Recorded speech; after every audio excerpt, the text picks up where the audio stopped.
A Ucrânia faz ataques em profundidade contra a Rússia e busca atingir a região de Kazan.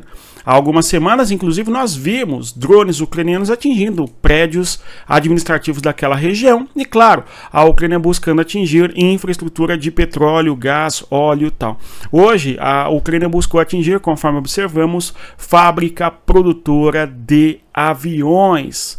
Ao mesmo tempo, nós temos a Rússia, que fez ataques contra Kiev, deixando inclusive algumas baixas civis, conforme nós mencionamos até no nosso canal. E hoje nós temos a notícia de que os ataques que a Rússia fez contra a capital ucraniana atingiu uma loja do McDonald's. É curioso porque sabemos, o McDonald's é um símbolo dos Estados Unidos e de certa maneira também do capitalismo em última instância. E no caso, esta loja inaugurada na capital ucraniana após o fim, a dissolução da União Soviética. É um marco simbólico da guerra, sem dúvida. Antes de avançar, eu gostaria de pedir a você que deixasse o like, se inscrevesse no nosso canal, você que gosta de geopolítica, e claro, se o nosso canal ajuda você a compreender as questões de geopolítica. Hoje é dia 20 de janeiro de 2025. O tema na questão da política internacional mais importante é a posse presidencial de Donald Trump e, claro, qual será a repercussão que o governo Trump terá nas guerras entre Rússia e Ucrânia, ou mesmo nas regiões do Oriente Médio, com a questão chinesa e mesmo para a América Latina. Nós falamos sobre isso num vídeo mais cedo aqui no nosso canal, dê uma olhada. Bem, então vamos aqui observar, aliás, a nota que o McDonald's na Ucrânia trouxe após o ataque que sofreu ou que foi atingido pela Rússia. Vejam só, hoje durante um ataque aéreo em Kiev, o McDonald's, restaurante próximo à estação de metrô Lukasnivska, foi atingido.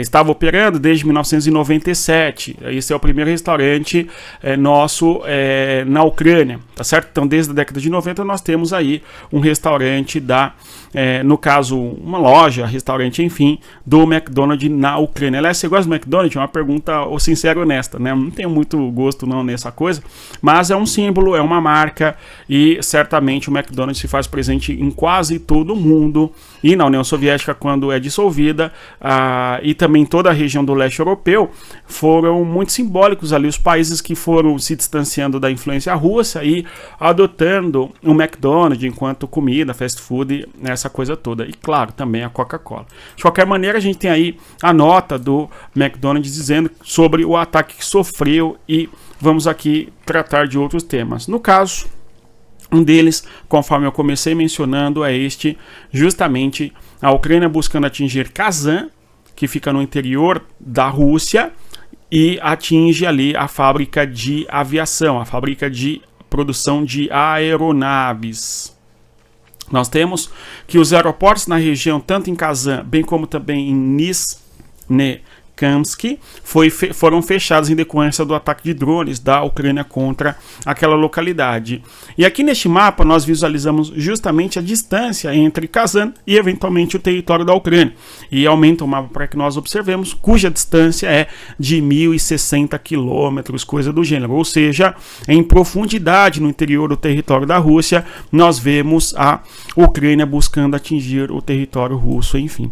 Agora, outro tema importante é que o Ministério de Defesa da Rússia afirma que abateram 31 drones de origem ucraniana nas últimas 24 horas e, ao mesmo tempo, os drones que a Rússia enviou contra a Ucrânia na casa de 90. Então, nós temos os ataques que a Rússia faz contra a Ucrânia, conforme eu sempre menciono com vocês. Eu não trato deste assunto específico nos vídeos, não é? Que são o que é o número de drones, eventualmente, e mísseis que a Rússia atinge, busca atingir a Ucrânia. Mas, só para nós compararmos, são 90 drones que a Rússia lança contra a Ucrânia hoje, e por sua vez, a Ucrânia buscou lançar 31 drones contra o território russo e esses drones se direcionaram, parte deles, justamente para esta região de Kazan, conforme menciono com vocês, tá? E no ataque que a Rússia fez contra a Ucrânia, houve ali,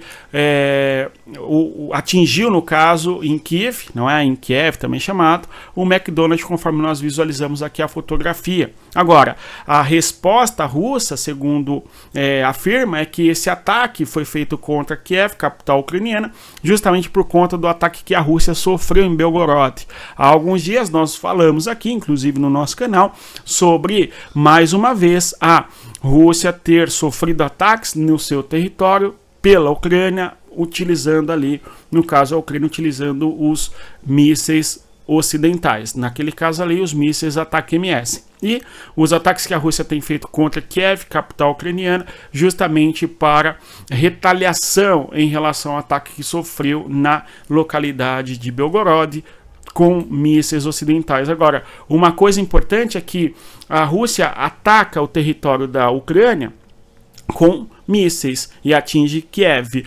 A grande discussão que existe é que, para lá, nós temos um sistema de defesa antiaéreo na Ucrânia, o Patriot, que é de origem americana, salvo engano, e por sua vez esse sistema acabou não, abatendo aí o míssil que atingiu a capital ucraniana, resultando, conforme nós mencionamos aqui, em baixas civis de maneira bastante triste, enfim. Tá? Agora, no âmbito ainda da questão da Rússia, nós temos a Rússia avançando sobre Shevchenko, e a afirmação ali do governo russo, do Ministério da Defesa, é de que a Rússia dominou toda a localidade de Shevchenko. Nós já havíamos falado aqui sobre os avanços russos na localidade de Shevchenko, aqui nós vemos no mapa, e segundo vai declarar a Rússia, eles tomaram toda esta localidade. Este oblast não é em Donetsk, né? Esta região de Shevchenko é bastante conhecida por conta das reservas que tem nesta localidade, justamente de lítio. Nós falamos sobre isso aqui ao longo dos nossos vídeos recentes, inclusive. Agora, nós temos a Rússia dizendo que dominou toda esta região e justamente a Rússia pressiona na localidade ao sul de Pokrovsk, conforme nós vemos aqui. A Rússia já busca pressionar esta região e, claro, faz ataques com artilharia aérea contra o território de Pokrovsk já há algumas semanas. Então, a gente observa a Rússia buscando fechar, tá certo? Os acessos ali para se direcionar em direção a Pokrovsk, cidade extremamente importante, conforme nós sabemos e já comentamos aqui no nosso vídeo a respeito da geopolítica e importância desta região, a região de Pokrovsk e tal. Agora, outros temas importantes é que houve uma entrevista com o Syrskyi é o atual comandante-em-chefe das Forças Armadas da Ucrânia. Ele afirma que a Rússia sofreu em 2024 434 mil baixas. Então, o comandante-em-chefe das Forças Armadas da Ucrânia, Oleksiy Syrskyi, disse que a Rússia sofreu em 2024 434 mil baixas, sendo destas baixas 150 mil mortes, ou seja, perdas de vidas humanas russas, segundo afirma o Oleksiy Syrskyi, aí, o comandante-em-chefe das Forças Armadas. Lembrando mais uma vez que esses números são sempre controversos, conforme nós sabemos, e certamente vão ser relativizados, questionados de parte a parte, deixando isto bastante claro sempre. Até porque não interessa a quem está lutando no fronte de guerra, tá certo? Dizer realmente, perdemos X soldados. Sempre o número vai ser, no mínimo, misterioso para ficarmos nestas palavras, tá? Mas é uma afirmação bastante importante essa do Syrskyi. Além disso, nós temos a posse do Donald Trump, conforme nós mencionamos. O Zelensky não esteve presente, conforme nós sabemos. Segundo o filho do Trump, o Zelensky gostaria de ter sido convidado. É óbvio que sim, não é, mas não foi. Agora, nós temos o Putin, que também não foi, porque senão poderia ter que pousar na Europa e ser preso por conta de que o Putin tem um mandado de prisão contra ele pelo TPI, conforme nós sabemos. Enfim, mas de qualquer maneira, o Putin não sei se iria também se fosse convidado, né? O Xi Jinping foi convidado e não foi, mandou ali um representante, tá? Bom, de qualquer maneira, a gente tem que Putin diz de maneira satisfatória que Moscou pode se aproximar e dialogar com os Estados Unidos e coisas do gênero, e diz que está aberto ao diálogo com o Trump.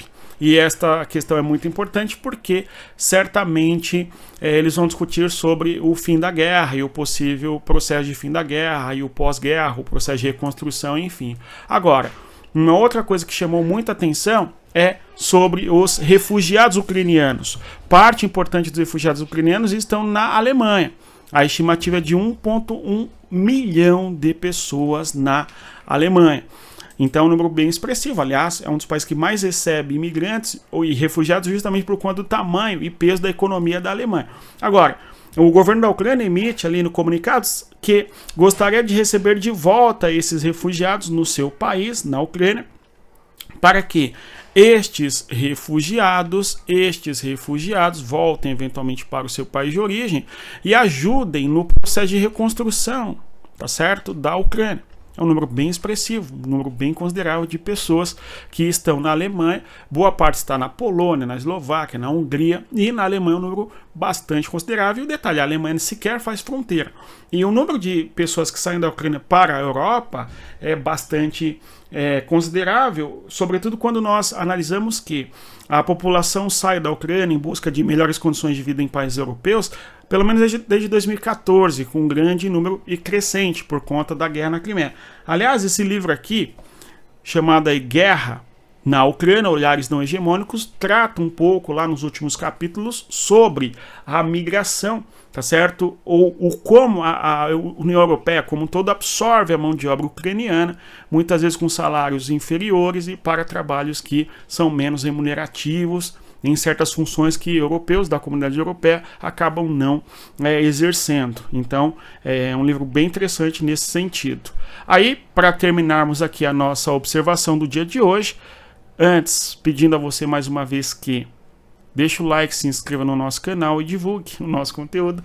Nós temos aí, por fim, 1 milhão de ucranianos na Alemanha que poderiam voltar no processo de paz para a reconstrução deste país que certamente precisará.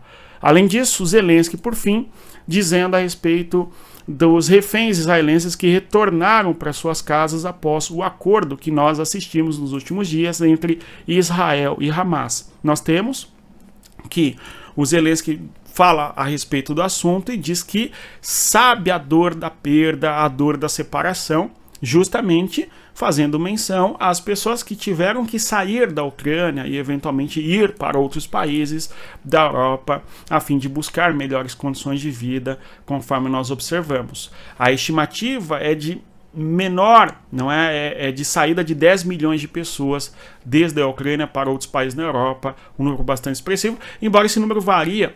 Por quê? Alguns falam 8, 6, depende aí do dado e da época, porque essa migração, essa saída da Ucrânia não é algo que ocorre numa mão única. Muitas pessoas vão para países europeus, depois voltam para a Ucrânia, passam uma temporada e buscam, certo, sair novamente. Depende muito da situação econômica no país que recebe essas pessoas, da ajuda que eventualmente elas têm e, claro, também depende muito do como a pacificação ou a situação está normalizada nas regiões da Ucrânia que não estão em guerra. Em toda a região a oeste do rio Dnipro, a gente não tem guerra e a vida anda normalmente, inclusive trabalho, serviços, enfim, funcionam dentro de uma certa normalidade e de maneira bem razoável, inclusive. Aliás, tem um outro livro que fala sobre a guerra entre Rússia e Ucrânia, que vale a pena dar uma olhada. Este outro aqui, da Lina Schub, que chama aí a história de uma guerra, a história de um destino, que trata justamente da migração, da mulher que sai do leste da Ucrânia em direção ao oeste ucraniano e depois entra para a Polônia e depois para outros lugares, que vale a pena dar uma olhada. É uma espécie de relato de memória e dessa fuga por conta da guerra de 2022, vale a pena olhar também. Pessoal, no mais é isso. Se você quer aprender mais sobre geopolítica, você pode fazer parte da nossa comunidade. E claro, conhecer o nosso material de estudos, que o link está na descrição do nosso vídeo. No mais é isso. Bons estudos. Conforme sempre digo a vocês, respeita a geografia e até mais. Tchau, pessoal.